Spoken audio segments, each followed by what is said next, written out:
There is no better way to kill your meditation practice than through expectation. That's right.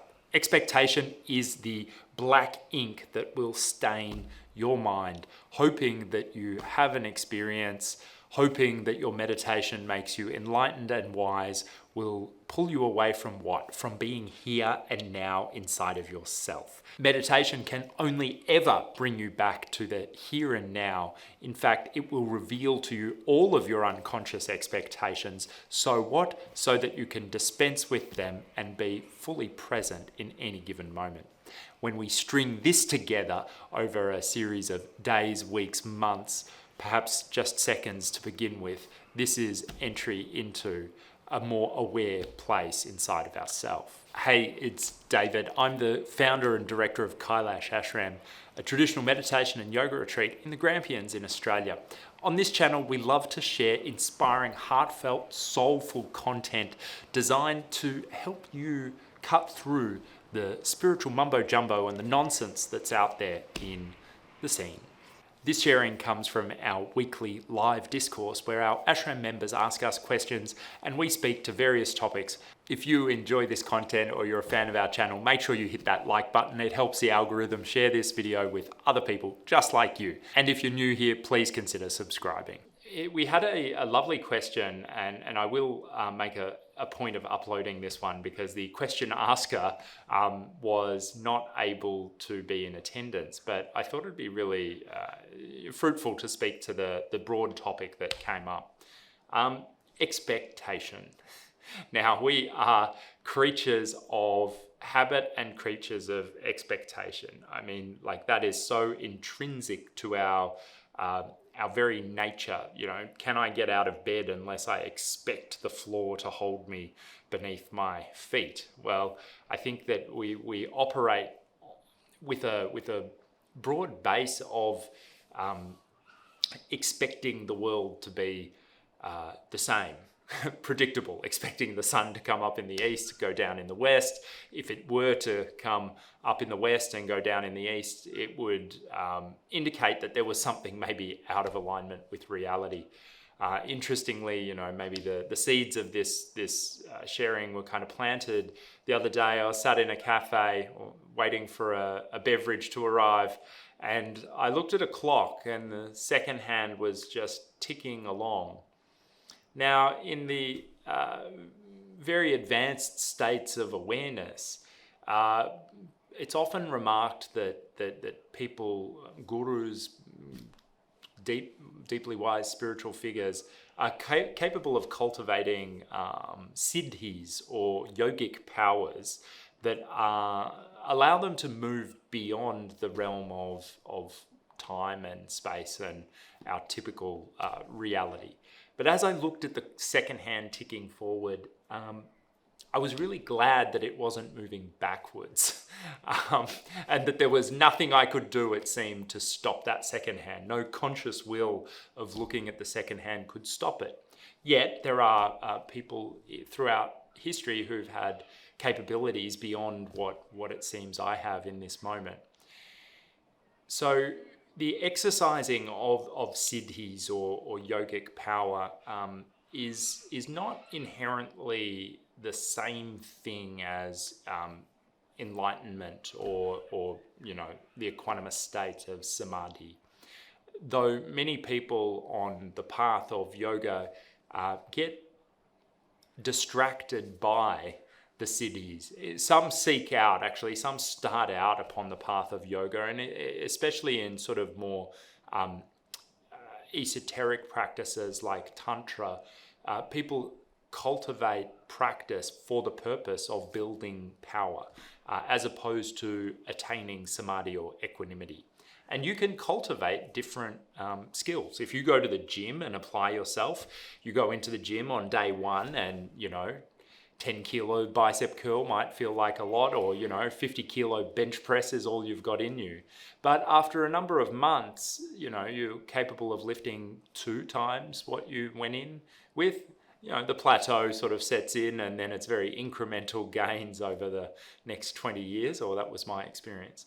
But this notion that we can cultivate power is very commonplace. You know, you look at the rise of or the growth out of adolescence, or from childhood into adolescence and adulthood. We're creatures that are continually learning and evolving. So it's fair to assume that when it comes to matters of mind and consciousness, that things aren't necessarily evenly distributed. I mean, we all have a seemingly divine soul within us, but many of us come into this life with, I guess, a tendency, you know, maybe a bone structure that would enable us to lift weights well, or a genetics that would be, you know, predisposed to gaining weight and getting big and buff. Others might be, you know, a hard gainer, or someone that, you know, it's difficult for them to put on size or strength. So too when it comes to matters of the mind and also different yogic capabilities.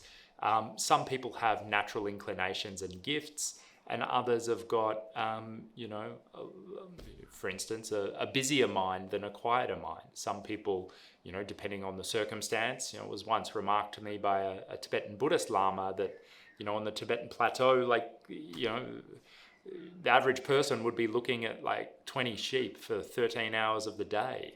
So you think, like, compared to what we do with our time, just by virtue of their environment, their mind stream is going to be a lot more reduced, perhaps, and enable deeper states of equanimity or insight into the mind than the modern world, where we are inundated. Certainly I feel inundated with notifications and distractions constantly. So, you know, we find ourselves in a particular set, a particular environment with a particular inheritance, especially when it comes to the access of deeper states of mind. And if we pursue the cultivation of awareness, it's postulated by some yogins that you can cultivate these powers, and there are 8 of them. You can look up the 8 Siddhis. You know, they range from shrinking oneself in size to you know, like an atom, through to expanding to the entire cosmos, as well as the ability to fly through space and all of these kind of, you know, wild, fanciful things. The pursuit of those powers, as I mentioned earlier, is a distraction, because you know, to hold a gun, for instance, doesn't necessarily mean that you're a police officer or a soldier. You could be a criminal, or you could just be a hunter, or, you know, a gun doesn't have any moral kind of stance. The person holding that tool is the dangerous thing, and certainly I experienced that in the military, and so too with the yogic siddhis. They're a tool and they're a power, and in the tradition they're utilized. They're not even actually utilized. They are utilized through individuals for the benefit of teaching and the benefit of the advancement of consciousness for others. So, you know, upon your path, for instance, this might begin to emerge in quite a subtle and a small way. For instance, you show up and you do your meditation in the morning, and you attain a little bit of equanimity, or at least just the mind stream slows down a bit. You feel a bit of a deeper connection to your soul. And then you find yourself in a situation where somebody is very stressed out and anxious or neurotic at work, and your instinctive response or patterned response may have been to avoid that person like the plague. And so in that space of gentleness that you've cultivated with yourself, it can be very natural to then, for that compassion to flow through you for the support and benefit of somebody else. So that might just be with a kind of a positive mindset and a disposition towards someone. It might be that they just needed a shoulder to cry on and somebody to witness them. Or it might go so far, if you're really kind of cultivating clarity inside of the mind, that your intuition starts coming through. And when you look at the person, an inner feeling arises like, wow, there's an issue with their parents. I don't know why I feel called to ask about the parents. Hey, is there something going on with your parents? And In that sort of situation, the other person might think, oh my God, is this person reading my mind? What I believe to be happening in that sort of circumstance is that because of the pacification of your own mental state, your chitta has become very stable through the meditation, then you're able to actually perceive other people's thoughts. So Swamiji shares about this. He calls this kind of like, I think it's a little bit kind of, doesn't have the zing, I presume it does in Hindi, but he calls it thought pollution. Like when you think, what it does is it populates your aura or the field around you with the vibration of those thoughts that you are thinking. And so if you are somebody who is spending time thinking positive thoughts or even not thinking and just being equanimous and positively disposed to the world around you, quite naturally when somebody else comes into your aura, they will be uplifted. And the inverse is true. If somebody is caught by a negative energy and is spiraling down, simply being near them is enough to kind of feel, oh wow, something's not right here. And so, the progression, just like I shared with the weight training, you're going in the gym and 50 kilos feels heavy, but then all of a sudden you're capable to do 100. Perhaps the cultivation of siddhis is just as a similar progression. We at first might feel an intuition that this person's a little bit off.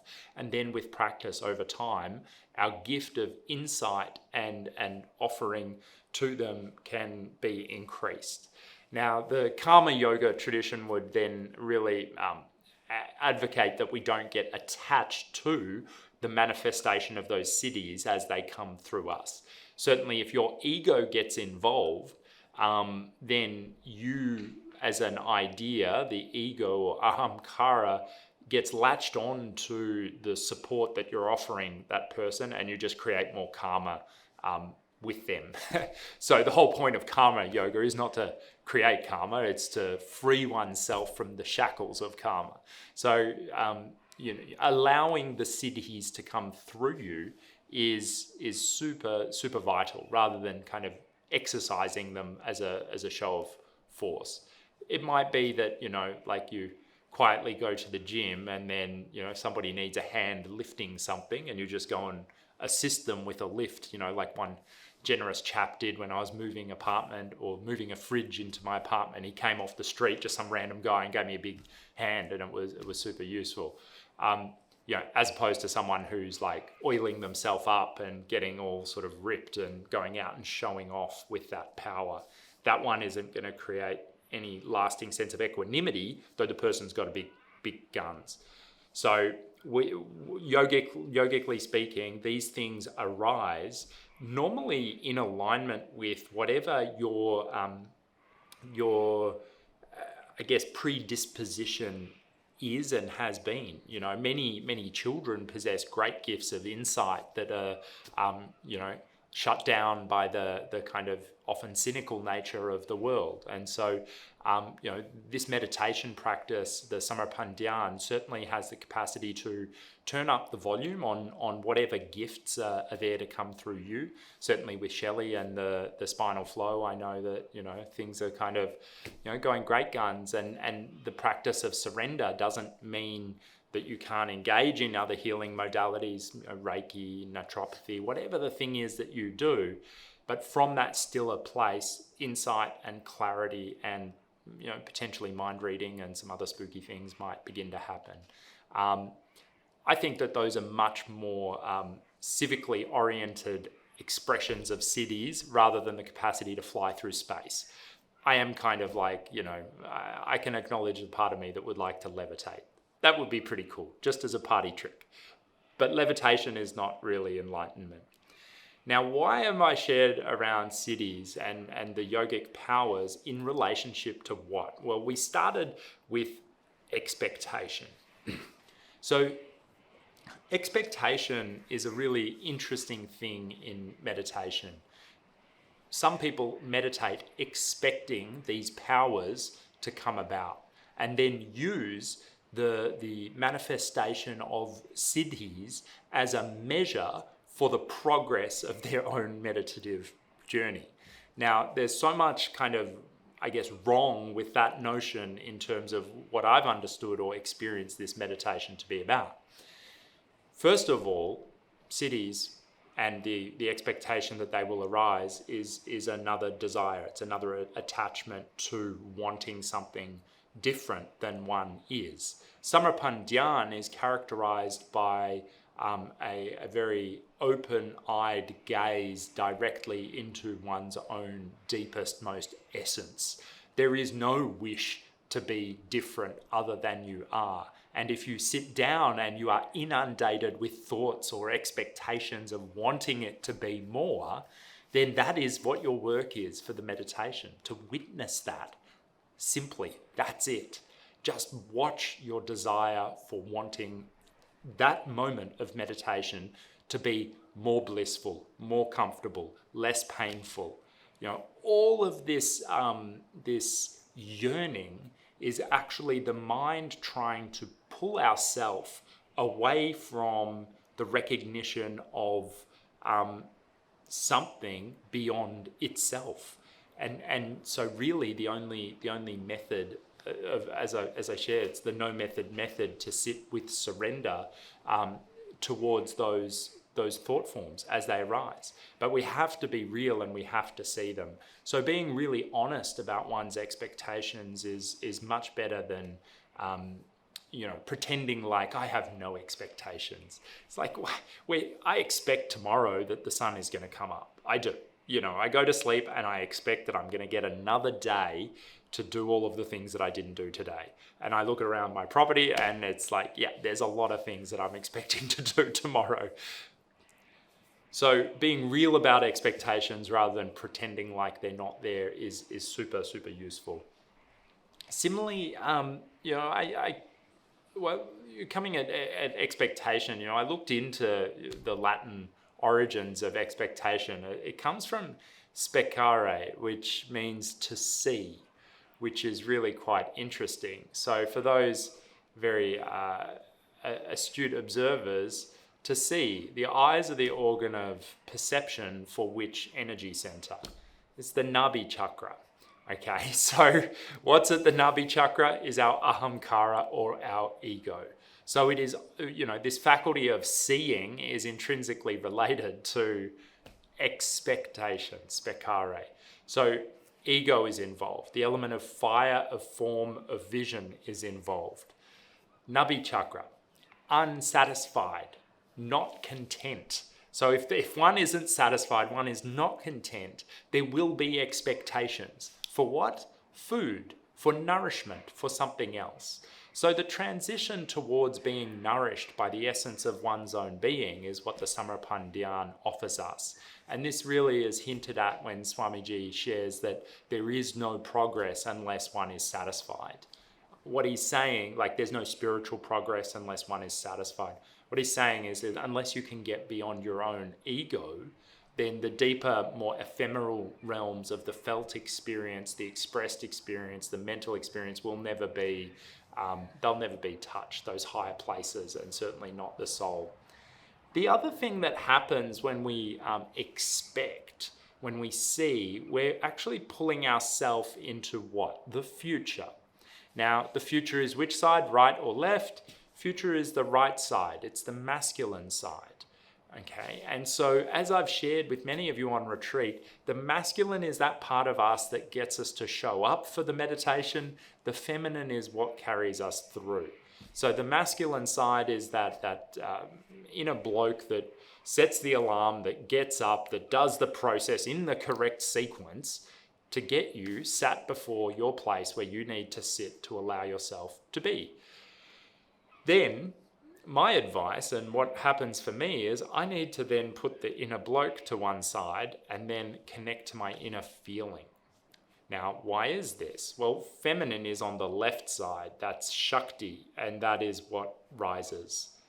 She is the power to take us beyond the imposition of the intellect. And so if one finds themselves getting caught by expectations for experience or for transformation or expectation for their problems to go away, what you're actually telling God or this cosmos is that you're not yet at peace with them. And what does that mean they are going to do? Cling to you like nobody's business. So this is where, I'm learning a lot about life by studying our cat. Now, a dog comes to you when you call, and they can be trained. I know there are people that say you can train a cat, but at 4 o'clock this morning, after our cat had escaped out, it's an indoor cat, he escaped last night, and at 4 o'clock in the morning, there I was opening the door for the cat who had slept on the doormat. And the more I wanted the cat to just come inside the house, he decided to have a sniff, then rub himself along the glass, walk around, take 2 steps in, take 2 steps back, meander around, and then when I gave up the expectation of this cat coming in, he ran around to the other side of the building and came straight in. And so it was a little bit of a masterclass in the feline kind of energy. It was really interesting that Shakti in the Indic tradition is pictured on riding upon what? Tigers, lions. Like Shakti is mostly associated with the feline, not with the dog. Though there's a specific deity that does have a dog with her, but most of the time Shakti is with especially Durga and Kali and stuff. They're with the big cats. What does this say? Well, the cat itself comes to you on its terms. So it's quite a gesture of surrender to be with a cat. You cannot kind of coax or force things too much. And similarly, when we're sitting down and kind of in our pre-meditative departure lounge, we're sat there waiting for whatever the mind is going to cook up or throw at us. If we jump back into that expecting side of the masculine, of wanting the experience to be something, we'll miss the opportunity to just be with how it is that day. And simply, there's not much more to Samarpan Dhyan. There is only the allowance of oneself. Now, this is a direct, very, very quick path to the soul. But because of its very fast and direct nature, it can be unsteady and unstable. And so this is where, over time, as we cultivate trust based off of our own experience, we can see that the path will succeed. Not because somebody else says it's going to succeed for me. That's what's required to get you going with the process, to be inspired to get going. But the real trust in the journey and the trust in this practice comes through hard-earned experience. And there is no substitute for it. The people who don't show up, don't get the experience, those who do, are rewarded with something that cannot be disproven or cannot be budged at all. And so, we had one person share in one of our post-retreat groups. I think she was on the New Year's retreat. And so it's a month. She's been meditating now, and she said she had 10 minutes of bliss in the whole month from the practice. And I'm like, 10 minutes of bliss is... That's good, Don't go looking for more than that, though. If one sat down and thought that, okay, I learned to meditate, therefore I'm going to have 30 minutes of bliss every single day, that unrealistic expectation is going to keep not only the bliss from appearing, but it will keep one perpetually wound up in this cycle of wanting more. Remember, the Nabi chakra is all about wanting more, not being satisfied. Spekare, to see. This is the trap of this center. So there's nothing wrong with being caught by this trap. I get trapped by it every single day, you know. What we do, just like with our attachments or our aversions, our expectations, we need to watch the hand hold the thing in order to release it. And that's all this practice will do. And especially off the cushion, as we see ourselves being more expecting. I got schooled massively. We had like 11 retreats in a row sell out. And then I was like, sweet, we sell out our retreats. Boom. And then what happened to the 12th retreat? There was one spot that no matter how many emails I sent out, no one booked it.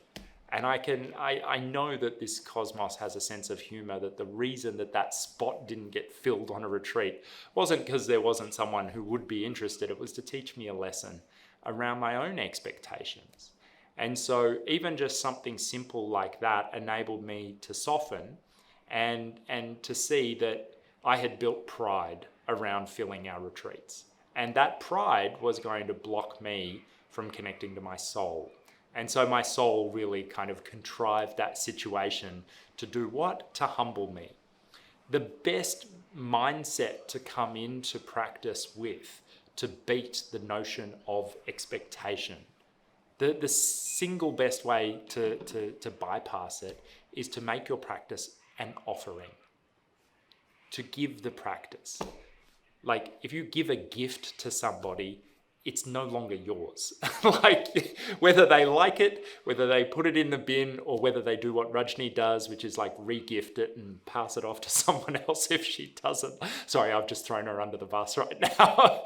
But you know, better that someone finds something that if a gift is not fitting and it's just going to sit in a cupboard, you know, at least move it on. So too with our own expectations and our own practice itself. So in that spirit tonight, sitting with a sense of offering, not expecting anything to happen, just simply allowing oneself to be, I invite you to find a comfy spot and grab a seat. Thank you for your attention. If you'd like to learn more about the specific meditation, a Himalayan meditation that we practice at Kailash Ashram, check out our description below. There's also an invite for our upcoming soul retreat.